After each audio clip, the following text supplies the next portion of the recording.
There's the people that don't need questions answered. There's the people that are like, hey, I know you're the doc for me. You hit my insurance. I think that all doctors are equal, right? And by the way, that's another thing that a lot of the people have to think about is, everybody forgets very quickly. We're told this story in dental school that if you become the best clinician on earth, patients are magically going to know that. And they're going to show up in your chair because, just like Dr. Doolittle is the only person alive able to speak to animals, you're the tooth whisperer. Yeah. So I'm going to show up into your chair. Yeah. And I've heard that for some odd reason, you can put some voodoo magic on my teeth and they're just fixed. And the word's going to get out because, of course, you're going to be in the Wall Street Journal about Yeah. this. No. Yeah. Right. We deal with that all the time. We say, okay, give me 3 things that makes you unique.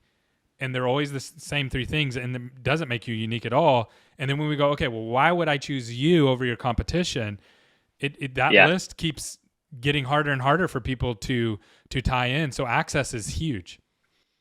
Everything, right? Nobody's ever left a dental office and walked up to their friends and said, you wouldn't believe the dovetail on this resin. All right, look at this thing. And then the person, oh, I know what that is. Oh, that is beautiful. I can't even tell it's there. Right? Nobody's saying that. They're going to be saying, oh, I got to watch Netflix. I got a paraffin wax. They got a massage in the chair. I heat it up. Have my music on my head. I got the VR. Like, oh, and by the way, it didn't hurt. And I didn't have to mess with insurance. It's dealt with too. That's what they're telling their friends about, that the guy was or gal was nice to them, right? Yeah. That's it. They could have done the worst dentistry on earth, but because they had a great result, no lawsuit, right? Great interaction. And they're sending their friends there to have the same terrible dentistry done. So that's literally how things work on that side. Now, what's great about this, Gary, that you and I both know is we work with unbelievable practitioners. We work with people who have great results. The problem that they run into is what we were just talking about, that there's also people out there that are just going to flood the marketing. And it's more often than not, they're the ones that figure it out first because they're sure as heck not getting recommendations off of the good feels that they get, that they create.